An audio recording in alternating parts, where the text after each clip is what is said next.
கர்த்தருடைய நாமத்துக்கு மகிமை உண்டாவதாக. இந்த நாளிலும் நாம் தியானத்துக்கென்று தெரிந்து கொண்ட சங்கீதம் 58வது சங்கீதம்.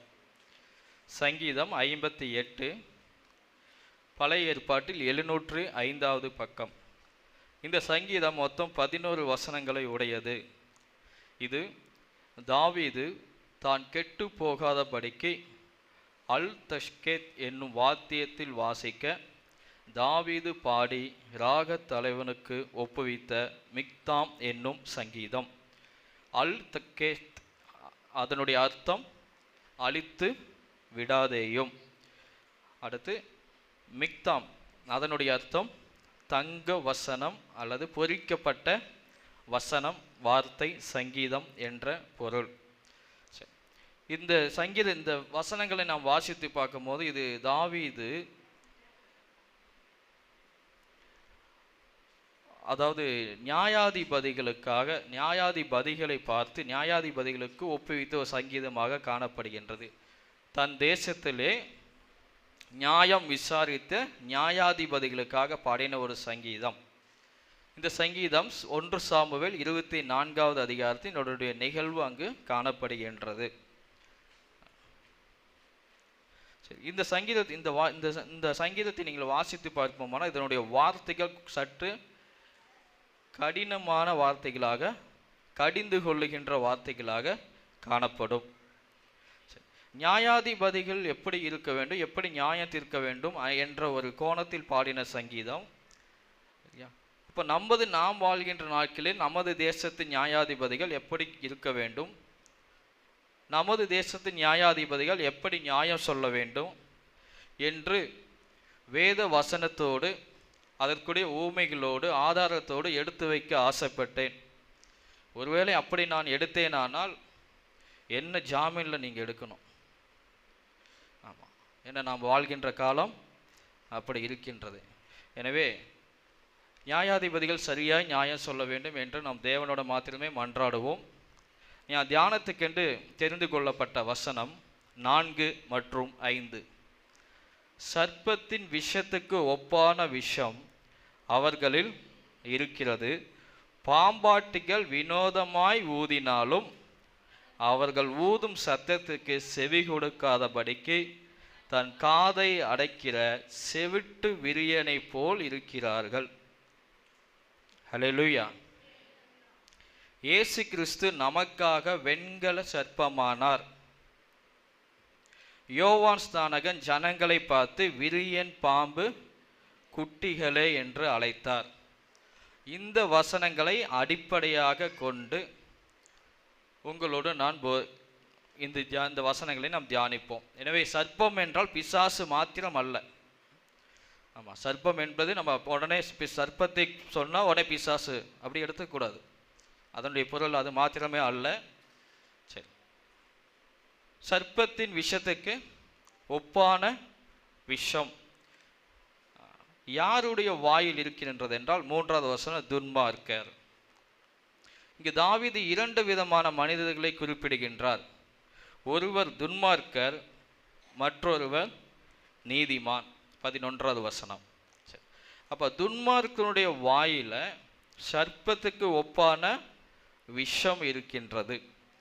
அப்படின்னா சர்ப்பம் நம்மளை கொத்துச்சுன்னா அதுலேருந்து விஷம் மனிதனுக்குள்ளாக பரவி அவன் மரணத்தை சந்திக்க நேரிடும். அதுபோல துன்மார்க்கருடைய வாயிலிருந்து வருகின்ற வார்த்தை அந்த விஷத்துக்கு, சர்ப்பத்தின் விஷத்துக்கு ஒப்பாக இருக்கின்றது. அடுத்து சொல்றாரு பாம்பாட்டிகள். இது யாரை குறிக்கிறது? வேதத்தை போதிக்கின்றவங்க. அப்பா நீ எல்லாம் அப்படியெல்லாம் பண்ணக்கூடாது அப்படின்னு வேத வசனங்களை முன்னெடுத்து வினோதமாக பாம்பா ஆட்டைகள் மகுடியை ஊதினாலும் அவங்க எப்படி இருக்காங்க? செவிட்டு விரியனை போல. நீங்கள் என்னதான் மகுடி ஊதினாலும் நாங்கள் இப்படி தான் இருப்போன்னு இருக்காங்க அப்படின்னு தாவீது சொல்கிறார். ஹல்லேலூயா, ஹல்லேலூயா. சரி, துன்மார்க்கருடைய வாயில அப்படி இருக்கு, அவர்களுடைய பேச்சு அப்படி இருக்கு, அவருடைய வார்த்தைகள் விஷத்துக்கு ஒப்பா இருக்குன்னா நீதிமானுடைய வார்த்தைகள், நீதிமானுடைய பேச்சு எப்படி இருக்கணும்? வாசிப்போமா? நீதிமொழிகள் 10வது அதிகாரம் 11வது வசனம். போதும். நீதிமானுடைய வாய், துன்மார்க்கனுடைய வாய் விஷத்தை வைத்துள்ள சர்ப்பத்துக்கு ஒப்பாக இருக்கு. ஆனா நீதிமானுடைய வாய் ஜீவ ஊற்றாக காணப்படுகின்றது. அப்போ நம்முடைய வாய் எந்த வாய்? விஷத்துக்கு ஒப்பான வாயா அல்லது ஜீவ ஊற்றை உடைய வாயா? இன்னும் சொல்ல போனா இயேசு கிறிஸ்து சொன்னார், ஜீவ தண்ணீர் நான், ஒரு காலம் நீ தாகமடையாமல் இருக்க ஜீவ தண்ணீரை நான் தரேன்னு சொன்னார். அப்போ ஜீவ தண்ணீர் எங்கிருந்து வரும்? தண்ணீர் எங்கிருந்துங்க வரும்? ஊற்றிலிருந்து தான் வரும். புரிந்து கொண்டீங்களா? அப்போ விசுவாசிகளாகிய நாம இயேசு கிறிஸ்துவின் வார்த்தைகள் மற்ற ஜனங்களிடம் சென்றடைய, இயேசு கிறிஸ்து சொன்னார் அல்லவா, ஒரு காலம் தாகம் அடையாத தண்ணீரை நான் உங்களுக்கு தரேன்னு. அந்த தண்ணீர் மற்ற ஜனங்களிடம் சென்றடைய ஊற்றுகளாகிய நம்ம கடவுள் பயன்படுத்துகிறார். இந்த ஊற்றிலிருந்து நல்ல நீர், இனிப்பான நீர், தித்திப்பான நீர் தான் வர வேண்டுமே தவிர, மோசேயின் நாட்களிலே வந்தது போல கசப்பான நீர் இந்த ஊற்றிலிருந்து வந்துவிடக் கூடாது. அல்லேலூயா. இந்த உலகம் பொதுவா நமக்கு ஒரு அங்கீகாரம் கொடுத்துருக்கு. என்னன்னு? இவன் கிறிஸ்து, என்ன சொல்லுவாங்க நம்மள? கிறிஸ்து சொல்லுங்க, என்ன சொல்லுவாங்க நம்மள? கிறிஸ்தவன், கிறிஸ்து அவன், கிறிஸ்து அவன். அப்படின்னா கிறிஸ்து பேசினது போல அவன் பேசுவான், கிறிஸ்து நடந்தது போல அவன் நடப்பான், கிறிஸ்துவின் வார்த்தை போல அவனுடைய வார்த்தைகள் இருக்கும், கிறிஸ்துவின் செயலை போல அவனுடைய செயல் இருக்கும் என்று உலகம் கற்பனை செய்து கொண்டு நம்மளை கிறிஸ்து அவன் என்று சொல்லுகின்றது. நம்முடைய வாழ்க்கை எப்படி இருக்கின்றது? கிறிஸ்துவை போல இருக்கா அல்லது அதற்கு மாறாக காணப்படுகின்றது என்பதை நாம் சிந்தித்து பார்க்க வேண்டும். 2வது 20வது வசனத்தை வாசிப்போம்.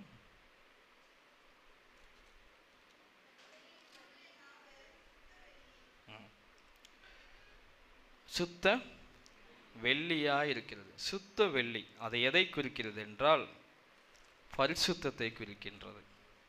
அல்லேலூயா. நம்முடைய வாயிலிருந்து வருகின்ற வார்த்தைகள் ஒவ்வொன்றும் பரிசுத்தமான வார்த்தையா இருக்கணும். தீய வார்த்தைகள், கெட்ட வார்த்தை உன் நாவிலிருந்து புறப்படக்கூடாதுன்னு வேதவசனம் சொல்கின்றது. அப்போ நாம் பேசுகின்ற வார்த்தை சுத்த வெள்ளிக்கு ஒப்பான வார்த்தையாக காணப்படணும். அந்த மாதிரி வார்த்தைகளை பேசும்போது உலகம் மாத்திரமல்ல, தேவனும் அதை பிரியப்படுவார். அல்லேலூயா. இயேசு கிறிஸ்து பட்டணங்கள் தோறும் பிரயாணம் பண்ணும்போது ஜனங்கள் எல்லாம் வந்தாங்க, ஆயிரக்கணக்கான ஜனங்கள் வந்தாங்க. அப்போ இயேசுவை பார்த்து சொன்னாங்க, நீர் எங்களோடு பேசும், நீர் எங்களோடு பேசும். எனக்கு அற்புதம் அடையாளம் அதெல்லாம் அப்புறம் நடக்கட்டும்பா, நீங்கள் எங்ககிட்ட, ஏன்னா உங்கள் வாயின் வார்த்தைகள் சுத்த வெள்ளியா இருக்கு. இன்னும் கொஞ்சம் கேட்கலாமா, இன்னும் கொஞ்சம் கேட்கலாமா இருக்கு. 3 நாள் சாப்பிடாம வார்த்தை கேட்டிருக்காங்க. அல்லேலூயா. நம்ம 3/4 மணி நேரம் ஆயிடுச்சுன்னா நம்ம கடிகாரத்தை பார்க்குறோம். அப்போ 3 நாள் அவர் பேசியிருக்காரு, 3 நாளும் சாப்பிடல. அப்போ எப்படி பேசியிருப்பார்? இன்னைக்கு உலகம் நம்ம கிட்ட அமர்ந்து நம்ம கிட்ட பேசும்போது ஒரு 10 நிமிஷம் நம்ம உலகத்தை பற்றியும் நம்மளை பற்றி பேசுவோம். அதுக்கப்புறம் 3வது நபர் யாராவது ஒருத்தர் உள்ள வந்துருவாங்க. அவங்க என்ன பண்ணாங்க தெரியுமா, அவங்க எப்படி வாழ்கிறாங்க தெரியுமா, அவங்க என்ன சொன்னாங்க தெரியுமா, இப்படி தான் நம்முடைய பேச்சு இருக்கின்றது. நான் உங்களுக்கு சொல்கிறேன், யார் ஒருவர் உங்கள் பக்கத்தில் இல்லையோ அவங்கள பற்றி நம்ம பேசவே கூடாது. புரிந்து கொண்டீங்களா? என்னை பற்றி ஒருத்தர் பேசுகிறாங்க அப்படின்னா அந்த இடத்துல நான் இருக்கணும். நான் இருக்கும்போது என்னுடைய குறைகளாகட்டும் நிறைகளாகட்டும் பேசலாம். ஆனால் நான் அந்த இடத்துல இல்லை அப்படின்னா என்னை பற்றி யாரும் அந்த இடத்துல பேசக்கூடாது. அதுபோல் விசுவாசிகளை நாம் மற்றவர்களை பற்றி புறங்கூறும்போது அந்த நபர் அந்த இடத்துல இருந்தாங்கன்னா நீங்கள் அவங்க தவறுகளை சுட்டி காட்டுங்க, தவறு இல்லை.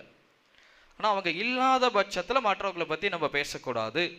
அது பரிசுத்தமான வார்த்தை அல்ல, அது தேவனுக்கு புறம்பான வார்த்தை. ஹல்லேலூயா. அடுத்து 21வது வசனம். நீதிமானுடைய உதடுகள் அநேகரை போஷிக்கும். ஹல்லேலூயா. அநேக, இது சரீரத்தை குறித்ததான ஒரு ஆகாரத்தை குறிக்கல, ஆத்துமாவை குறித்ததான ஒரு ஆகாரம். ஹல்லேலூயா. அப்போ நீதிமான்களாகிய உங்களுடைய வார்த்தைகள் அநேக ஆத்துமாக்களுக்கு ஆகாரத்தை கொடுப்பதாக காணப்பட வேண்டும். அநேக ஆத்துமாக்களை உங்களுடைய வார்த்தை போஷிக்கணும். அநேக ஆத்துமாக்களை உங்களுடைய வார்த்தை திருப்திப்படுத்தணும். ஏன்னா இயேசு சொன்னார், ஜீவ அப்பம் நானே. அப்போ அந்த அப்பத்தை நாம் பசியோடு இருக்கிறவங்களுக்கு கொண்டு போய் நம்ம கூட சேர்க்கணும். நம்ம வீட்டில் சமைச்ச சாப்பாடை அல்லது ஏழைகளுக்கு இப்படி நம்ம கொடுக்குறோம், அது தவறுன்னு நான் சொல்ல. ஆனால் அதை காட்டிலும் ஆத்துமா பசியோடு இருக்கின்றவர்களுக்கு ஜீவ அப்பத்தை கொண்டு போய் சேர்ப்பது நம்மேல் விழுந்த கடமையாக இருக்கின்றது. ஹல்லேலூயா. அடுத்து 31வது வசனம். நீதிமானுடைய வாய், இப்போ நம்முடைய பேசுகின்ற வார்த்தையானது ஞானத்தை வெளிப்படுத்துறதாக காணப்படணும். ஏன்னா இயேசு கிறிஸ்து தன்னுடைய 12வது வயதில் போதகர் மத்தியில் உட்காந்து பேசிகிட்டு இருக்கார். அப்போது போதகராலேயே இவருடைய கேள்விகளுக்கு பதில் சொல்ல முடியல. இப்போ இந்த ஞானம் எங்கேருந்து வந்ததுன்னு போதகர்கள் ஆச்சரியப்படுறாங்க. அப்போ அதுக்கு காரணம் யாருன்னா இயேசு கிறிஸ்துவோட பெற்றோர் தான். அந்த அளவுக்கு அவருக்கு நியாய பிரமாணங்களை கற்றுக் கொடுத்திருக்கின்றார்கள். இப்போ பெற்றோர்களாகிய நீங்கள் உங்கள் பிள்ளைகளுடைய வாழ்க்கையில் மிக முக்கிய பங்காக காணப்படுறீங்க. பிள்ளைகளுடைய பேசுகின்ற வார்த்தைகளை பெற்றோர்கள் கவனிக்க வேண்டும். அந்த வார்த்தை ஞானமான வார்த்தையாக இருக்கிறதா, என் பிள்ளை சரியாக பேசுதா, தவறான வார்த்தைகள் பயன்படுத்துதா என்பதை பெற்றோர்கள் கவனித்து கண்டிக்க வேண்டும். அது மாத்திரமல்ல, இன்னும் வேதத்தில் பிள்ளைகளை வளர்த்தணும். கடந்த சில நாட்களுக்கு முன்பாக வாலிபர்களுக்கான போட்டி நடந்தது. அதில் ஆதியாகமம் 1வது அதிகாரம் 1வது வசனத்தை வாலிபர்கள் இங்கே ஸ்பீச் பண்ணுறாங்க. அப்போ இன்னும் எப்போ நம்ம இன்னும் வேதத்தை இன்னும் கற்றுக்கொள்வது? இன்னும் எத்தனை நாட்கள் ஆதியாகமம் 1:1 நம்ம வாழ்க்கையை நகர்த்துவது? நம்ம இன்னும் கற்றுக்கொள்ள வேண்டியது இன்னும் எவ்வளவோ இருக்கே. இன்னும் சிருஷ்டிப்புலேயே இருக்கும். உலகம் சிருஷ்டிக்கப்பட்டு எத்தனை ஆண்டுகள் ஆகிவிட்டது? சுமார் 6000 ஆண்டுகள் ஆகிவிட்டதும். அப்போ நம்முடைய சபையின் வாலிபர்கள் எத்தனாயிரம் ஆண்டுகளுக்கு பின்னாடி இருக்காங்க? 6000 ஆண்டுகளுக்கு பின்பாக இருக்காங்க. அதனால் பெற்றோர்களாகிய நீங்கள் உங்கள் பிள்ளைகளை தயவு செய்து 2024 முடிய போது 2025க்குள்ளாக அழைத்து கொண்டு வாருங்கள். அவர்களுடைய வாயிலிருந்து வருகின்ற வார்த்தை ஞானம் உள்ளதா என்பதை கவனிக்க வேண்டும். அது மாத்திரமல்ல, நீதிமொழி 16:16 சொல்லுகின்றது. வாசிப்போமா? 16:16. பொன்னை சம்பாதிப்பதிலும் நாணத்தை சம்பாதிப்பது எவ்வளவு உத்தமம், வெள்ளியை சம்பாதிப்பதிலும் புத்தியை சம்பாதிப்பது எவ்வளவு மேன்மை. அருமையான பெற்றோர்களே, உங்கள் பிள்ளைகளுக்கு நீங்கள் பொன்னை சேர்த்து வைப்பதை காட்டிலும், வெள்ளியை சேர்த்து வைப்பதை காட்டிலும், அதற்கு நீங்கள் படுகின்ற பிரயாசங்களை காட்டிலும் ஞானத்தையும் புத்தியையும் கற்றுக் கொடுங்கள். அதுதான் மேன்மை. அதுதான் உங்கள் பிள்ளைகளை போதகர் மத்தியிலே உரையாற்றுவதற்கு முன்பாக நிறுத்தும். சபையில் உங்கள் பிள்ளைகளை நிறுத்தும். உலகத்தில் உங்கள் பிள்ளைகள் தலை நிமிர்ந்து நடப்பதற்கு இந்த வேத வார்த்தை மாத்திரமே உங்கள் பிள்ளைகளை வழிநடத்தும். எனவே பொன்னை சம்பாதிப்பதை காட்டிலும், வெள்ளியை சம்பாதிப்பதை காட்டிலும் ஞானத்தையும் புத்தியையும் உங்கள் பிள்ளைகளுக்கு கற்றுக் கொடுங்கள். அடுத்து 32வது வசனம், 10:32. நீதிமானுடைய உதடுகள் பிரியமானவைகளை, அவனுடைய வாயிலிருந்து வருகின்ற வார்த்தை மற்றவர்களை பிரியப்படுத்தும். அவன் வாயிலிருந்து வருகின்ற வார்த்தை தேவனை பிரியப்படுத்தும். ஹல்லேலூயா. நம் வாயிலிருந்து வருகின்ற வார்த்தைகள் உங்களுக்கு எதிராக இருக்கின்ற நபரை பிரியப்படுத்த மட்டுமே பயன்படுத்த வேண்டுமே தவிர அவர்களை காயப்படுத்தக்கூடாது. இதுதான் நீதிமான். ஒருவேளை நாம் தியானித்தபடி நம் வாயின் வார்த்தைகள் ஜீவ ஊற்றாக, சுத்த வெள்ளியாக, அது போஷிக்கிறதாக, ஞானம் நிறைந்ததாக, மற்றவர்களை பிரியப்படுத்தாத வார்த்தையாக காணப்பட்டால் நாம் சர்ப்பங்களாக இருக்கின்றோம். நம் வாயில் இருப்பது விஷங்கள் என்பதை நாம் சிந்தித்து பார்க்க வேண்டும்.